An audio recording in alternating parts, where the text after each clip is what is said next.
Hey everyone, live again from my mom's, quarantined. Now, Tulsi Gabbard has dropped out of the presidential race.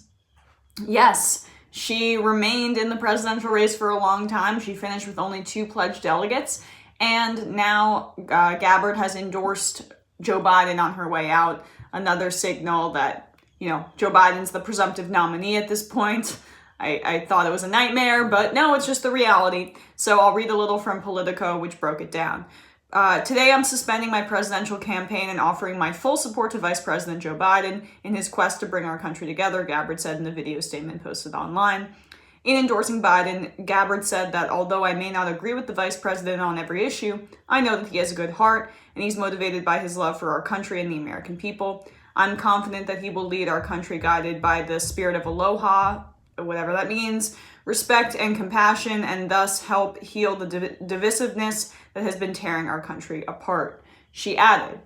So my first reaction is not to gloat, but to hint at gloating. Really, my first reaction is, will Biden even acknowledge this endorsement? The Democratic Party leadership despises Tulsi Gabbard for reasons that I think are somewhat fair and other reasons that are really unfair. And I don't even think Biden wants this endorsement, to be honest with you. This is the kind of endorsement that the Democratic leadership would completely spit on and want to ignore and pretend never happened. So I don't even know if he acknowledges it. Two, I mean, again, the fact that she remained in the race until this point, finishing with only 2 pledged delegates, I don't know how that makes her more supportive of Bernie Sanders than Elizabeth Warren, who hasn't endorsed anyone in a cowardly move, but it wasn't remaining in the race and then dropping out and endorsing Biden. So she basically remained in the race until it was pretty much over and then safely endorsed the nominee. Another defense of her, though, is that the Democratic establishment kept whining about how she was going to run third party. Not happening. So she's endorsing the nominee. She's, doing unity, the unity that they like, and she's endorsing Joe Biden. So, look, don't believe everything you hear from people online. There are certain candidates that get more clicks than other candidates, and being supportive of certain candidates gets more clicks online. And you have to follow people and pundits and analysts who are going to talk about things in an honest way. And I think a lot of the conversation surrounding Tulsi Gabbard was dishonest and click-seeking. Now, I do sympathize with a lot of people who were supportive of her for reasons that were basically, the Democratic establishment hates her, so I inherently like her.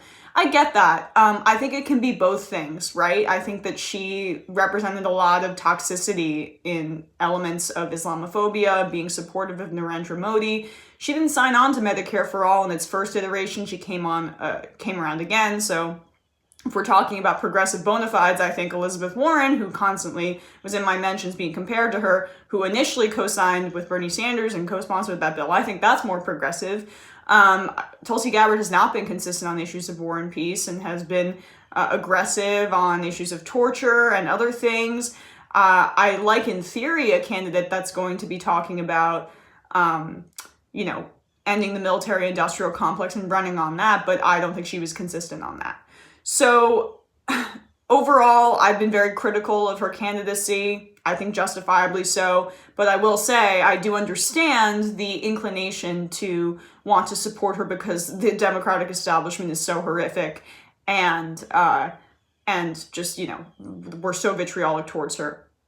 So look, again, I think this is a teachable moment for a lot of people.